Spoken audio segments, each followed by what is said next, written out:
Bob Hall, you drew the Monica Rambeau Captain Mar-Vell. Yes. When you got the assignment to do it, were you aware of the original, any previous Captain Mar-Vells? Well, I am a child of I was born in 1944, so Captain Mar-Vell, the real Captain Mar-Vell, I got to think of him as the real Captain Mar-Vell, the Big Red Cheese, was still being published when I was a kid, and I remember buying I think it was the 100th issue or something that was all in silver or something like that, on the newsstand, and was terribly disappointed when he finally disappeared. And I used to go to the local Salvation Army and spend 2 cents a piece to get 1940s Captain Mar-Vells like with Mr. Mind and that kind of stuff. So very much aware of Captain Mar-Vell, who was my favorite character of all time.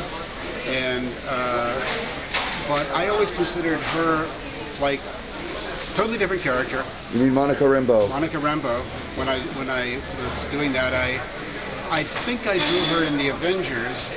Couple of the Avengers that I did, but the one I remember is drawing her meeting Dracula I think it was a 2-in-1, not a team-up, and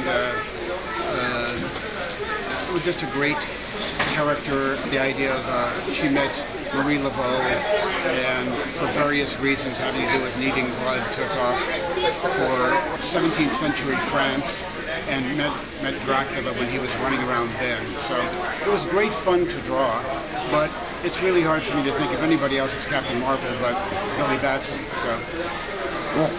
Yeah, that's right. I didn't realize that because she's from New Orleans, and New Orleans is, a big vampire town. That's right. I had not thought of that. And she is of light, which is the antithesis of the enemy of a vampire. Exactly, yeah. So to defeat Dracula, she suddenly went Nova, and there he was.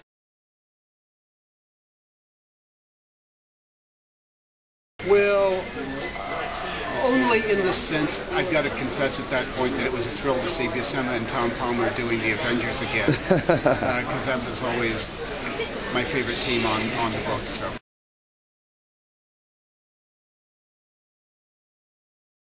Oh, yeah, that seemed a little silly to me. That you have these characters, they have a life of their own, and somebody gets an idea that they're going to go this way with them. I doubt that anybody had anything negative in mind other than trying to figure out something else to do with the character. And of course, everybody's always disappointed when you get a character that you become fond of, and that character changes. Fans go nuts because I left the book once because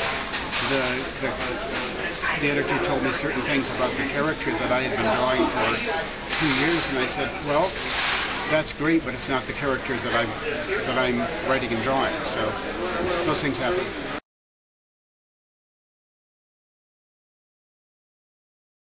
That of the non-Captain Mar-Vell Captain Mar-Vells, that means to say not Shazam or the thoughts of Captain Mar-Vell.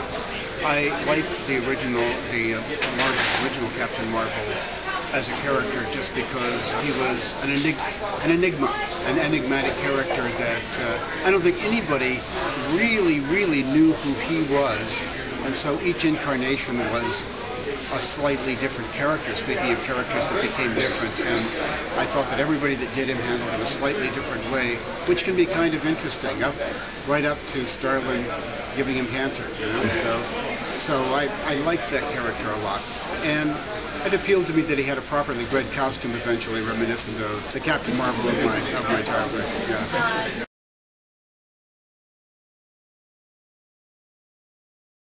One of the things I've always wanted to do in my career is draw the Big Red Cheese, and I hope before it's done I get the opportunity to say Shazam. Thank you. 1, 2, 1, 2, 3, 4.